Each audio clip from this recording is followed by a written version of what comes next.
Vamos a seguir nuestra exposición sobre la primera epístola de Juan, que ya empecé hace algunos domingos atrás. Y esta vez, este día, llegamos al capítulo 3 de primera de Juan, a partir del versículo 11 hasta el 18. Y esta mañana se va a tratar particularmente de lo que caracteriza a los hijos de Dios, en contraste con los hijos, termo empleado por el mismo apóstol San Juan, por los hijos del diablo.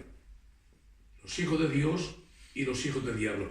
Ya sabéis que Juan, en su primera epístola, emplea varias veces estos términos. Hijos de luz, hijos de las tinieblas. Hijos del diablo, hijos de Dios.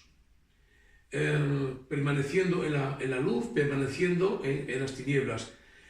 Hijos de la verdad, hijos de la mentira. Es decir, que no hay un medio no hay. O somos de uno o seamos de otro. O somos verdaderamente hijos de Dios o estamos todavía en las tinieblas, estamos perdidos en nuestros pecados. Esto es lo que el apóstol Pablo pone, el apóstol San Juan pone bien en evidencia en todo el curso de esta primera epístola de Juan. Y así pues vamos a leer el texto que nos concierne en esta mañana. Leemos a partir del versículo 11 y dice así pues el apóstol: porque este es el mensaje que habéis oído desde el principio, que nos amemos unos a otros, no como Caín, que era del maligno y mató a su hermano. ¿Y por qué lo mató? ¿Por qué causa lo mató? Porque sus obras eran malas y las de su hermano justas. Hermanos míos, no os extrañéis si el mundo os aborrece. Nosotros sabemos que hemos pasado de muerte a vida en que amamos a los hermanos. El que no ama a su hermano permanece en muerte. Todo aquel que aborrece a su hermano es homicida, un asesino. Y sabéis que ningún homicida tiene vida eterna permanente en él. En esto hemos conocido el amor, en que Él puso su vida por nosotros. Él es Jesucristo. También nosotros debemos poner nuestras vidas por los hermanos.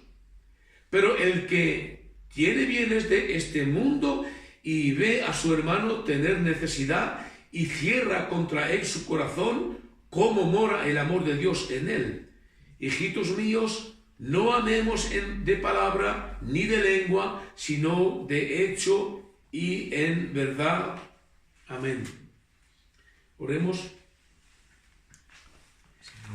Padre, en esta mañana de nuevo nos enfrentamos a la luz de tu palabra, a la luz divina de tu palabra, a la claridad de tu palabra, de las Escrituras. Y cuánto, Señor, en esta mañana queremos vernos tal como somos.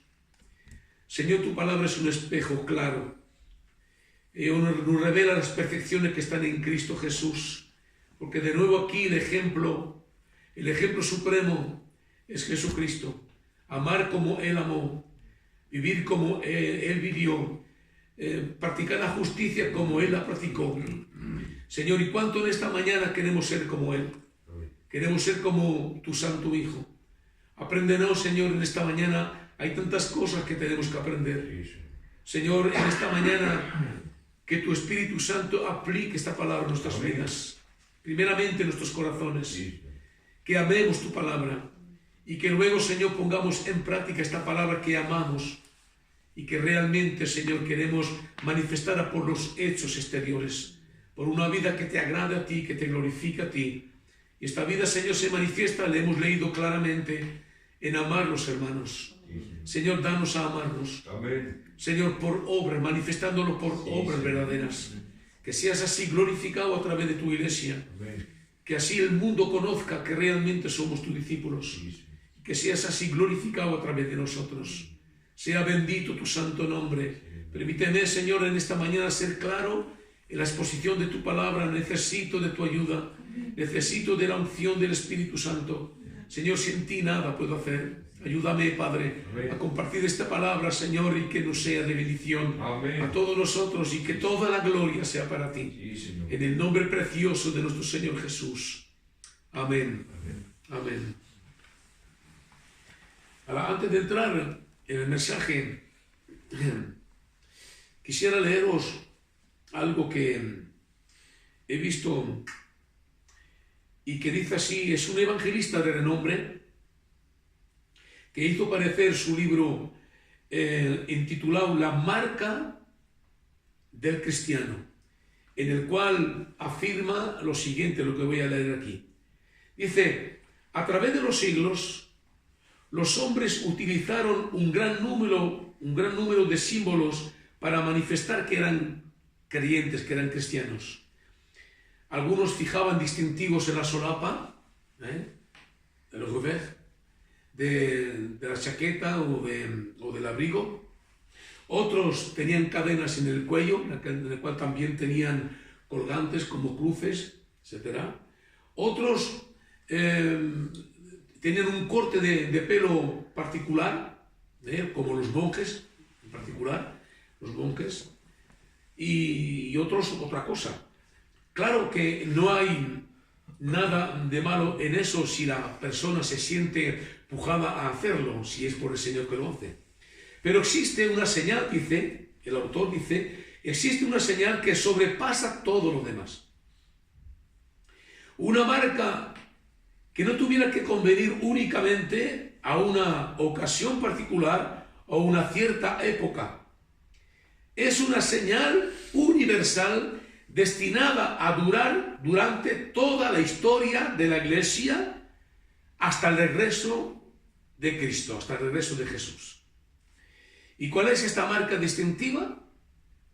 Eso lo tenemos en Juan 13, a partir del versículo 33, cuando el Señor Jesús se va a despedir de sus discípulos y los prepara a su partida, diciéndoles, anunciándoles que él iba a morir, que iba a resucitar y que iba a ascender al cielo. Y antes de que haga todo eso, le va a encargar a sus discípulos, le va a decir a sus discípulos: hijitos, aún estaré con vosotros un poco.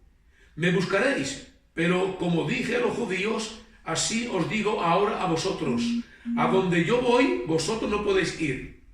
Un mandamiento nuevo os doy, que os améis unos a otros, como yo os he amado, que también os améis unos a otros.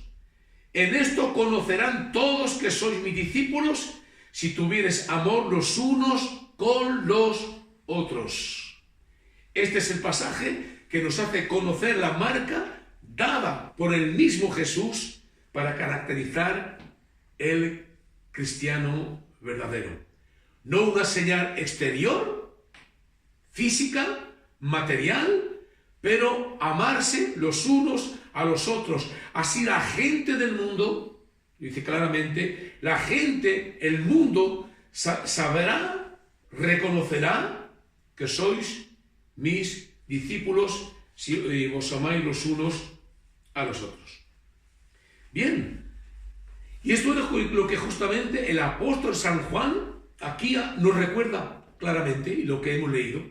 Y va a decir así, pues, porque este es el mensaje que habéis oído desde el principio, que nos amemos unos a otros. El apóstol San Juan no hace más que recordar lo que el Señor dijo cuando él mismo estaba presente. Y va a decir así, porque este es el mensaje que habéis oído desde el principio. ¿Qué principio es ese? Es el principio de la proclamación del Evangelio.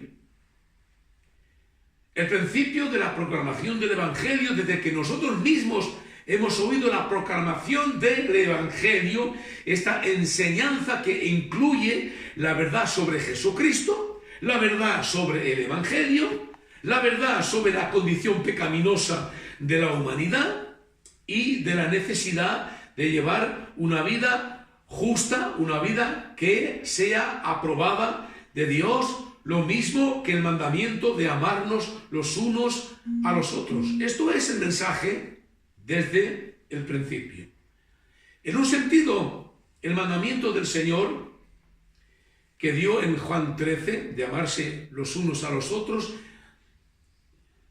es muy antiguo. Porque aquí el apóstol dice, este es el mandamiento que habéis oído desde el principio, que nos amemos unos a otros. Y el Señor dice, os doy un mandamiento nuevo, pero en realidad es muy antiguo.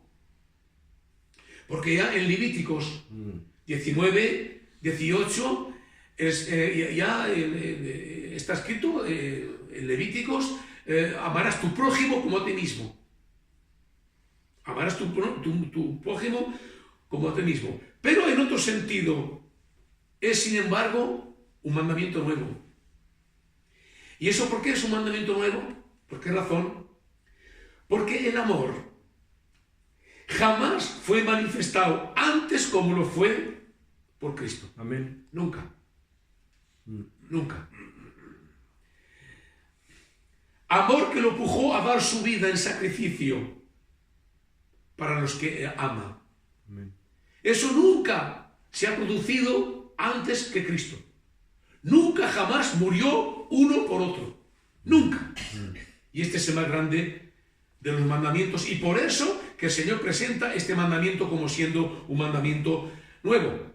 En Juan 15, 12, dice así el Señor, este es mi mandamiento dice, que os améis unos a otros como yo os he amado. Siempre se pone Él como ejemplo.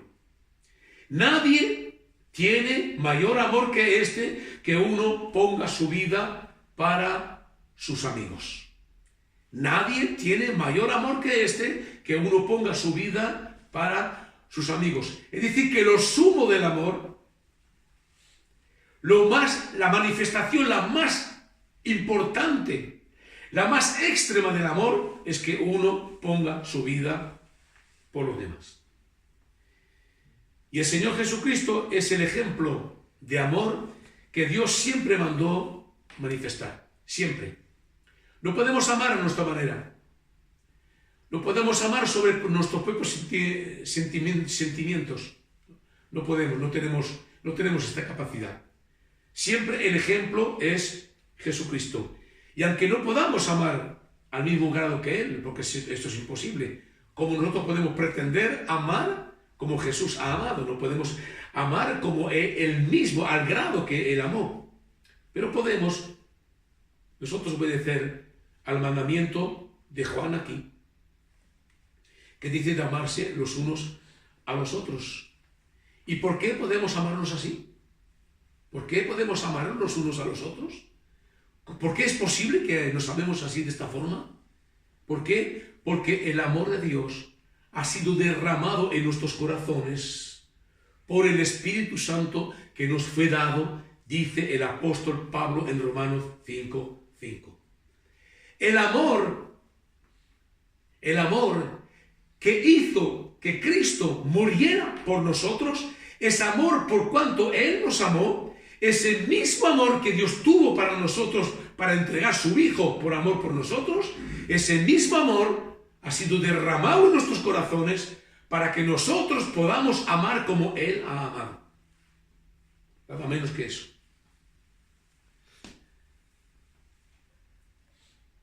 Después de haber insistido sobre la importancia del amor, Juan pone aquí en contraste los hijos de Dios que obedecen a este mandamiento con los hijos del diablo que ellos no obedecen.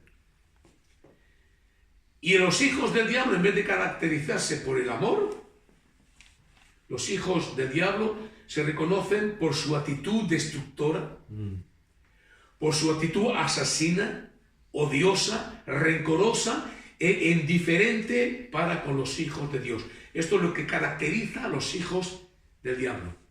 Y por eso es que va a seguir diciendo el apóstol San Juan más abajo en el versículo 12, no como Caín, que era del maligno y mató a su hermano. ¿Y por qué causa lo mató? Porque sus obras eran malas y las de su hermano justas. Abel ofreció un animal en sacrificio y lo ofreció conforme al mandamiento de Dios. Conforme él aprendió cómo se tenía que acercarse de Dios y qué clase de sacrificio, de ofrenda podía agradar a Dios. Y él sabía pertinentemente, Abel, sabía pertinentemente y había bien aprendido eso, lo había oído y lo había guardado en su corazón, que un ser inocente tenía que morir por el culpable. Y eso lo sabía Abel, que un ser inocente, y por eso es que escogió él lo mejor de su rebaño que él tenía, un cordero, que era lo más representativo que Dios podía él agradar y aprobar. Lo mejor de lo que él apacentaba, lo mejor de sus ovejas.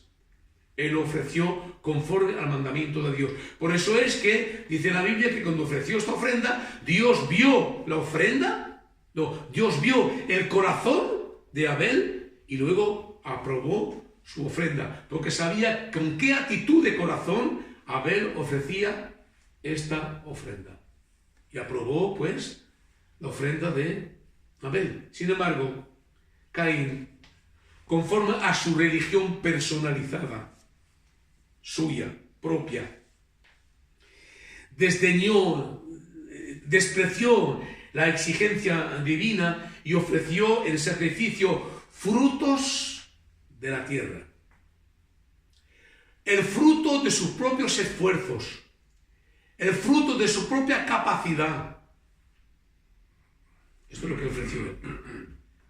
De sus propias obras. Por eso que Dios no pudo aceptar la ofrenda de Caín. Así por su desobediencia, porque Caín también había aprendido al ejemplo de Abel lo que tenía que ofrecer, pero él no quiso obedecer, no quiso él hacer lo que Abel hizo, no quiso obedecer. Por su desobediencia hizo lo que hizo, y por causa de eso mató a su hermano. Caín demuestra que no era un verdadero adorador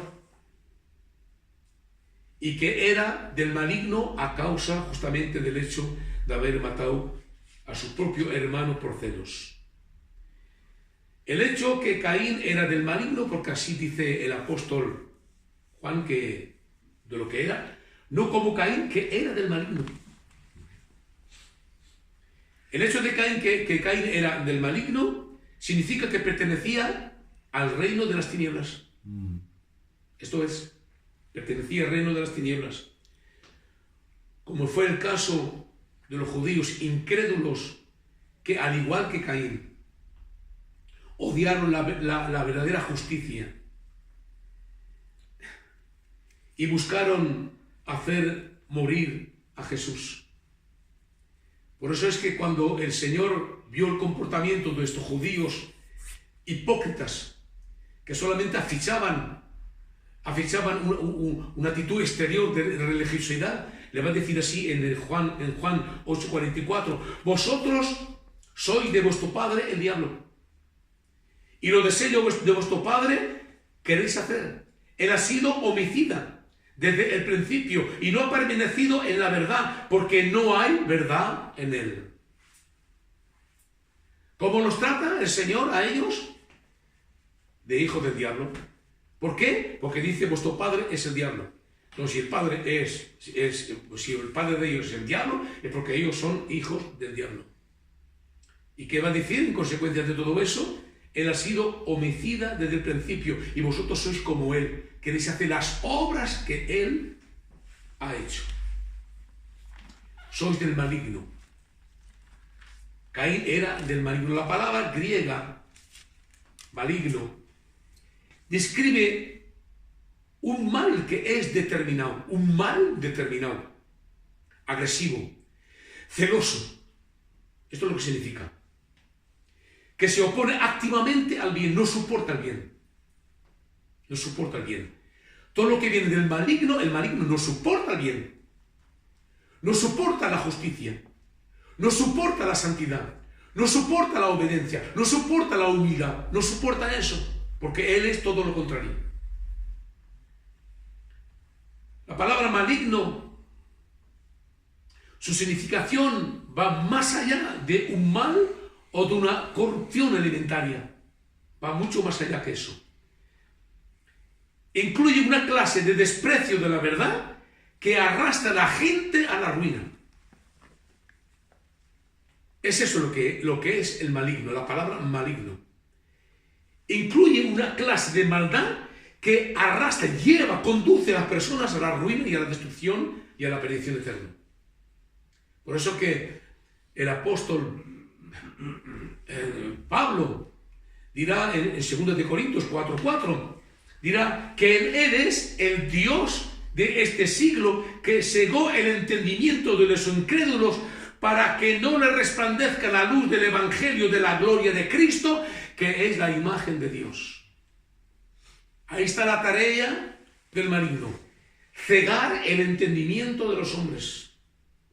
Que crean, si quieren creer en Dios, que lo hagan a su manera, que le hagan según su propia religión personalizada, que lo hagan así, al ejemplo de Caín.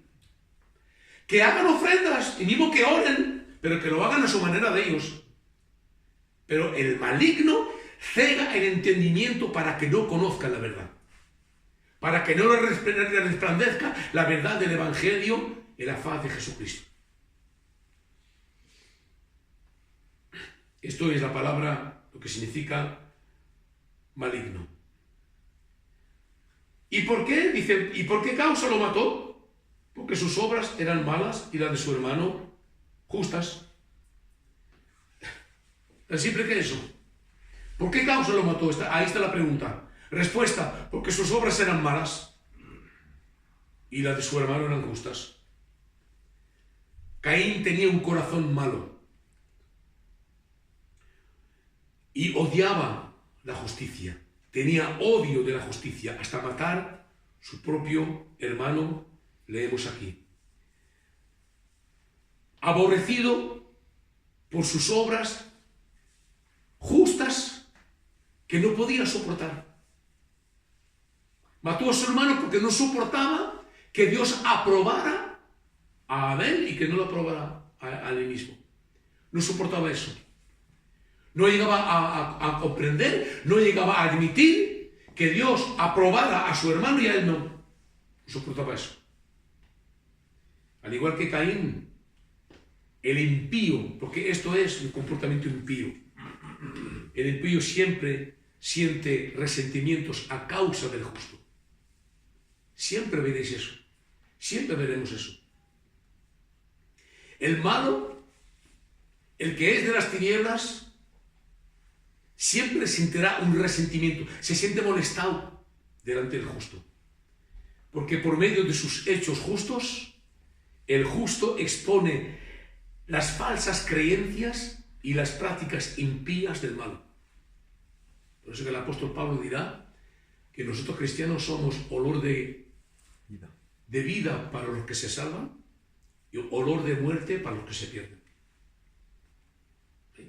Y los que se pierden, que se mantienen en su posición, en su falsa posición, en su falsa posición de condenación, estas personas no quieren arrepentirse, no soportan y se quedan en esta falsa posición. Leemos más abajo y leeremos el versículo 13 y 15, y dice así: hermanos míos, no os extrañéis si el mundo os aborrece. Versículo 15. Todo aquel que aborrece a su hermano es homicida. Y sabéis que ningún homicida tiene vida eterna permanente en él. A los ojos de Dios, la ira es el equivalente moral del homicidio. ¿Entendéis eso? Tener ira equivale a ser un asesino. Esto a los ojos de Dios. A los ojos de Dios. Para ser reconocido un asesino y ser condenado, hay que hacer el acto. Aquí en el mundo. Pero a los ojos de Dios no. A los ojos de Dios no. Y lo vamos a ver.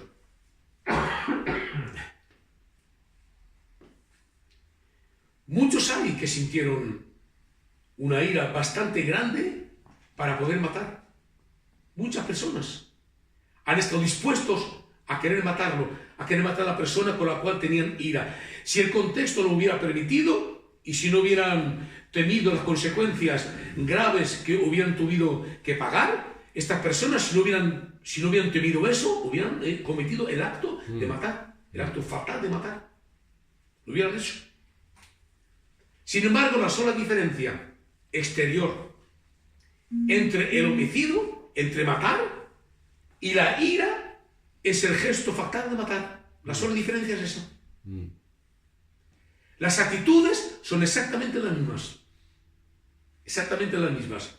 Y eso Jesús lo indicó claramente en el Sermón del Monte. Lo dijo claramente. Mateo 5, 22. Oísteis que fue dicho a los antiguos: no matarás, y cualquiera que matare será culpable de juicio.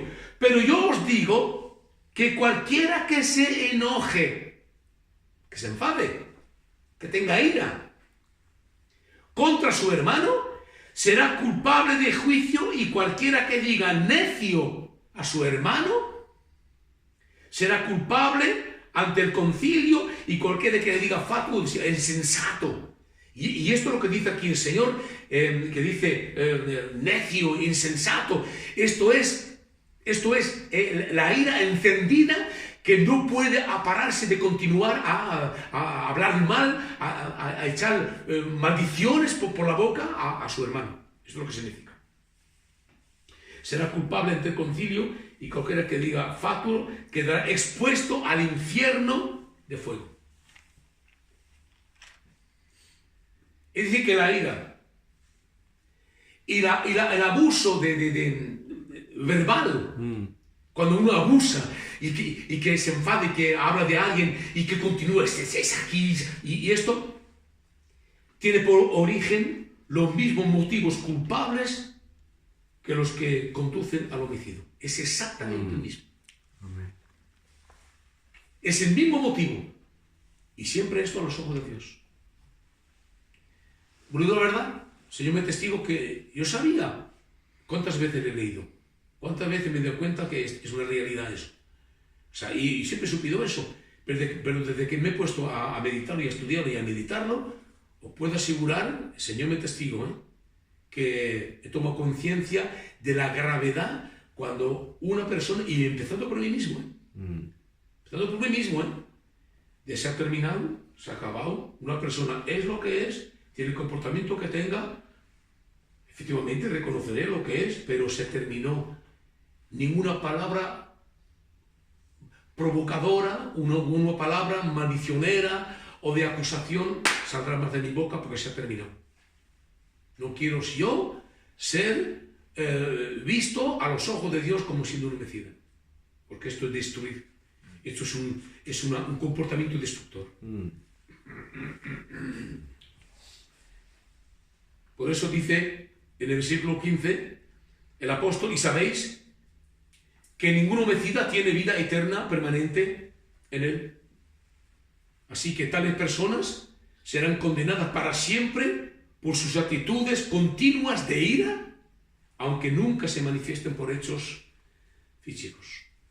Aunque nunca matan a nadie, si una persona tiene este carácter de ira, de maldad, si porque esto y si porque el otro, y continúa verbalmente a maldicionar, a criticar, es una actitud malísima que conduce al infierno. Bíblicamente es así. Versículo 13. Hermanos míos, no os extrañéis, y esto... Por eso es que está leyendo en el versículo 13 y en el versículo 15, porque tenemos nosotros que esperarnos a que la gente hable de nosotros así. Y eso es lo que dice aquí el apóstol. El mundo nos puede maldicionar así, de esta forma. Y por eso dice: hermanos míos, no os extrañéis si el mundo os aborrece con estas críticas, con esta ira, con este mal comportamiento. ¿Cuál la veis aquí? No os extrañéis.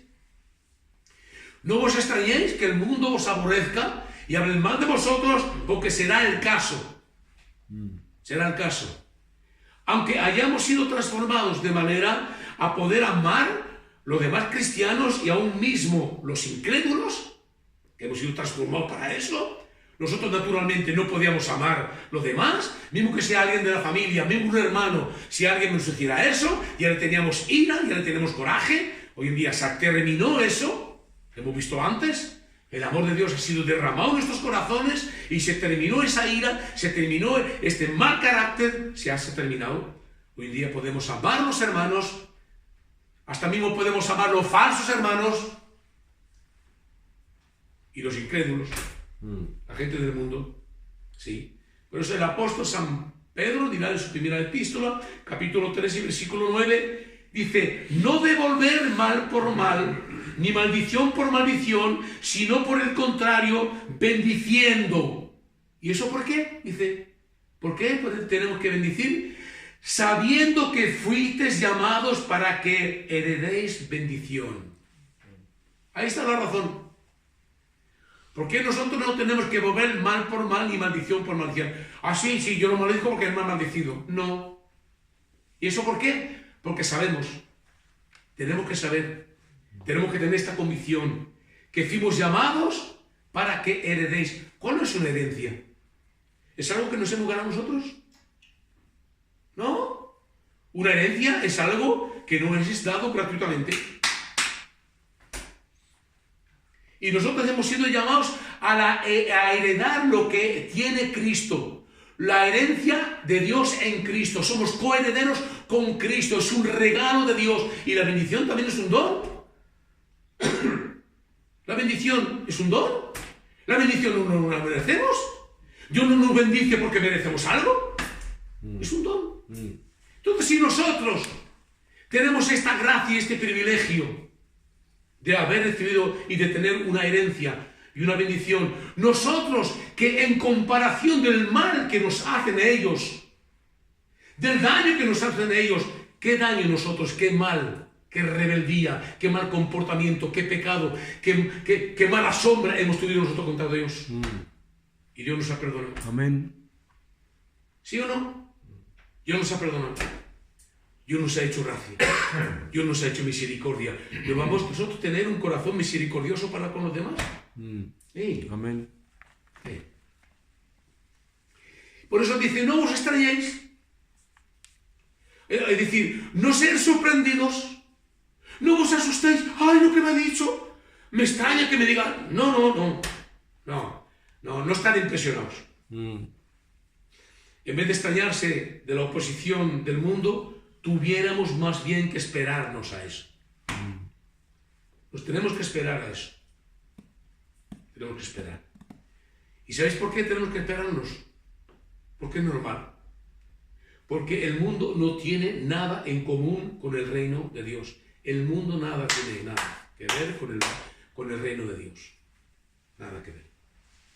Por eso el apóstol Pablo dirá en 2 Corintios 6:14, no os unáis en yugo desigual con los incrédulos, porque ¿qué compañerismo tiene la justicia con la injusticia? ¿Y qué comunión la luz con las tinieblas? ¿Y qué concordia Cristo con Belial? ¿O qué parte el creyente con el incrédulo? Toda esta pregunta exige no tiene nada que ver. El mundo está en tinieblas, el mundo está en la incredulidad, el mundo está en la maldad, y nosotros no tenemos nada que ver con ellos. Así que ellos tienen un mal comportamiento negativo, malísimo, y nosotros tenemos un comportamiento absolutamente contrario a ellos. Así dijo el Señor en Juan 15:18. Si el mundo os aborrece, sabed que a mí me ha aborrecido antes que a vosotros. Si fuera del mundo, el mundo amaría lo suyo. No os aborrecerían. Pero porque no sois del mundo, y da la razón el Señor, antes yo os he elegido del mundo.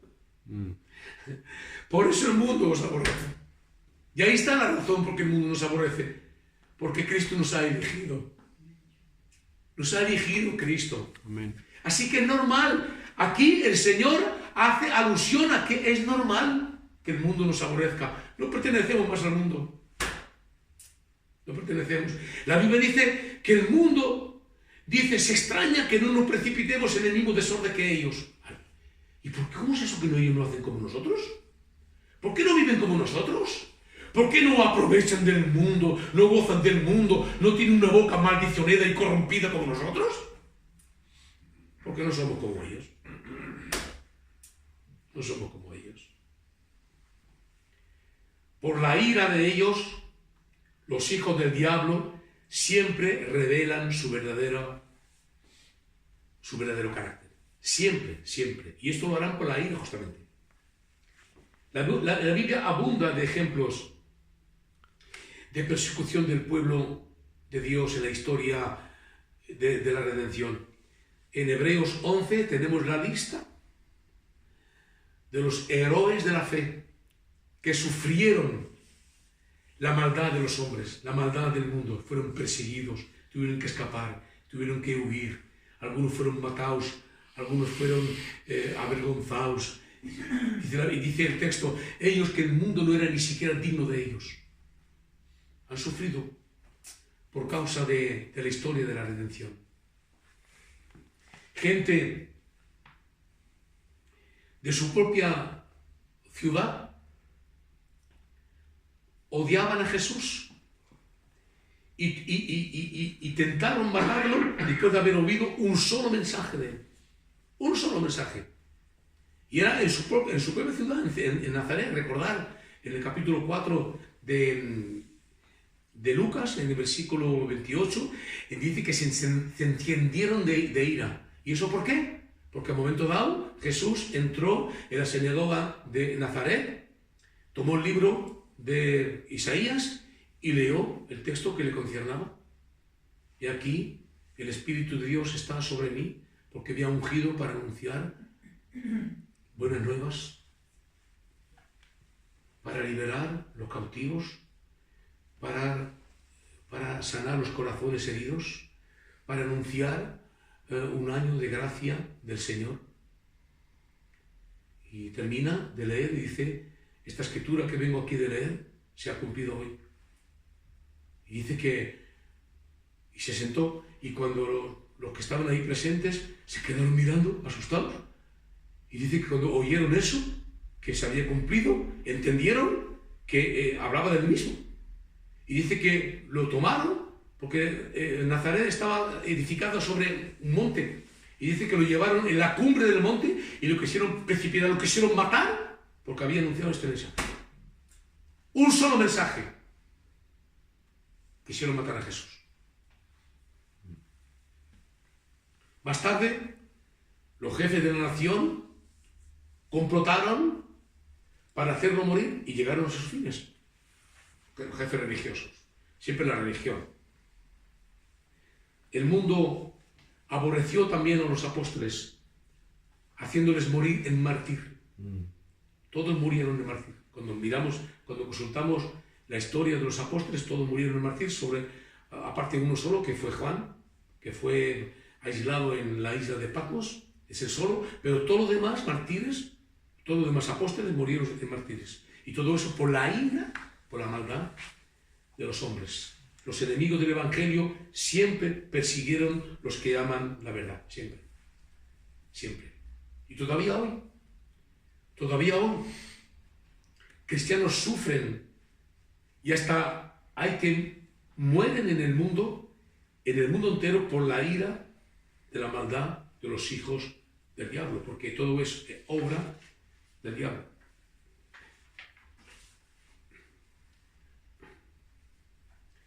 Todo aquel que aborrece a su hermano es homicida, y sabéis que ningún homicida tiene vida eterna permanente en él. Lo que se caracteriza por su actitud odiosa y que alimentan a menudo pensamientos destructivos, asesinos, dan la prueba de un corazón que no está regenerado y morirán para la eternidad, dice aquí el apóstol. No tienen vida eterna ellos. Mismo que sean personas que pretenden ser cristianos, si se oponen a la verdad, morirán eternamente, a menos que se arrepientan. A menos que manifiesten un profundo y verdadero arrepentimiento. En esto hemos conocido, versículo 16, en esto hemos conocido el amor en que Él puso su vida por nosotros. También nosotros debemos poner nuestras vidas por los hermanos. Esta expresión, puso su vida por nosotros, afirma de nuevo que el amor verdadero es la marca excepcional, exclusiva del verdadero creyente.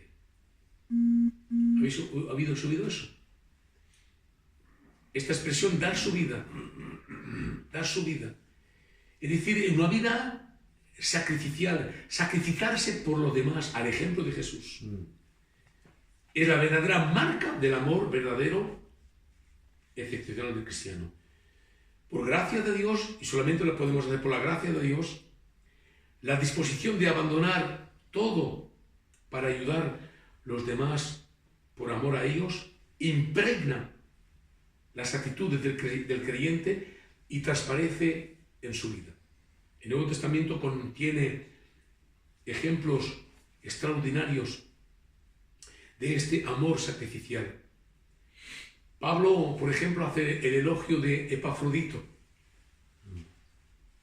En la epístola de Filipenses, Epafrodito, he estado mirando ayer lo que le concierne, no era ni apóstol, no era ni siervo de Dios. Aparece, hay poca información de él, pero Epafrodito ha contado bastante para que quede como un ejemplo de amor sacrificial para los demás.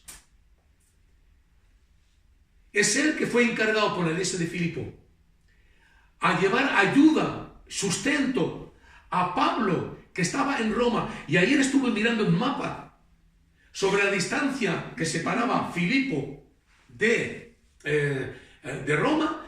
Hay más de 1000 kilómetros. Lo oí bien, ¿eh? Más de 1000 kilómetros.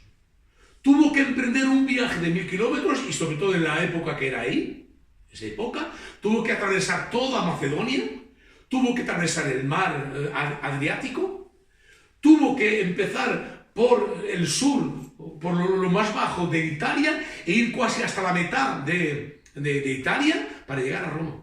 Mirad el viaje que emprendió para ser un sustento y para aportar una ayuda que los creyentes de Filipo querían manifestar como un don del amor de ellos para con Pablo, que estaba encarcelado en Roma. Es por decir, y estando allí, dice el texto, dice la epístola de Filipo, que Epafrodito cayó enfermo a un momento dado. Cayó enfermo hasta llegar a pique de morir. Llegar casi a morir.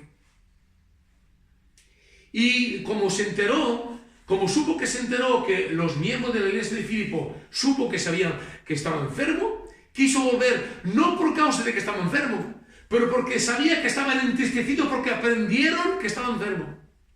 Y quería volver él a Filipo para demostrar que estaba bien, porque ya se había puesto bien, porque por gracia de Dios el Señor permitió que se restableciera. Es por decir que esto manifiesta el amor sacrificial. Y por eso es que al momento dado, Pablo lo va a enviar de nuevo a Filipo y va a decir así, en el capítulo 2, versículo 29, recibidle pues en el Señor con todo gozo y tener en estima a los que son como Él. ¿Qué ejemplo? Tener en estima a los que son como Él. Porque por la obra de Cristo, no por otra cosa, no por otra razón, por la obra de Cristo estuvo próximo a la muerte, exponiendo su vida para suplir lo que faltaba en vuestro servicio por mí. ¡Qué elogio! ¿Sí o no? ¡Qué elogio! Oh, bendito sea el Señor, que seamos también nosotros y que tengamos esa manifestación del amor sacrificial para los demás. Pablo también estaba dispuesto a consagrar su vida por la causa de Cristo, de tal manera que dijo en Filipenses 1:21, porque para mí el vivir es Cristo y el morir es ganancia. Si vivo es por Cristo y si muero me es ganancia. Que muera o que viva, glorifico a Dios en todo. Un cristiano es eso. Un cristiano no vive ni muere para sí mismo. Que sea que vivamos, somos una bendición para los demás. Y mismo que muramos, somos una bendición para los demás. Y por cierto, el Señor Jesús fue el ejemplo supremo por excelencia. Amén. Que Pablo imitaba. Porque el solo ejemplo que hay es él. Es lo que el apóstol San Juan aquí nos dice, que cuál ejemplo tenemos que tener nosotros para manifestar ese amor. Bendito sea Dios. ¿Por qué? Porque en la cruz Jesús dio su vida para todo lo que creerían en él. La expresión él puso su vida por nosotros, que además de hacer alusión a la vida como tal, hace alusión al hecho de despojarse de todo lo que tiene importancia. De todo lo que tiene importancia. ¿Y qué es lo que tiene más importancia? Uno, en él, ¿cuál? La vida. La vida es lo más importante. Porque si tenemos riqueza, si tenemos material, si tenemos fama, si tenemos gloria, si no hay vida, ¿para qué nos sirve todo eso? La vida es lo más precioso, ¿sí o no? Lo que tiene más y tiene importancia es la vida. Es la vida. Y por cierto, que la muerte expiatoria de Cristo es el ejemplo supremo del amor sacrificial. Amén. ¿Oímos eso el viernes pasado? ¿Sí o no? Dios hizo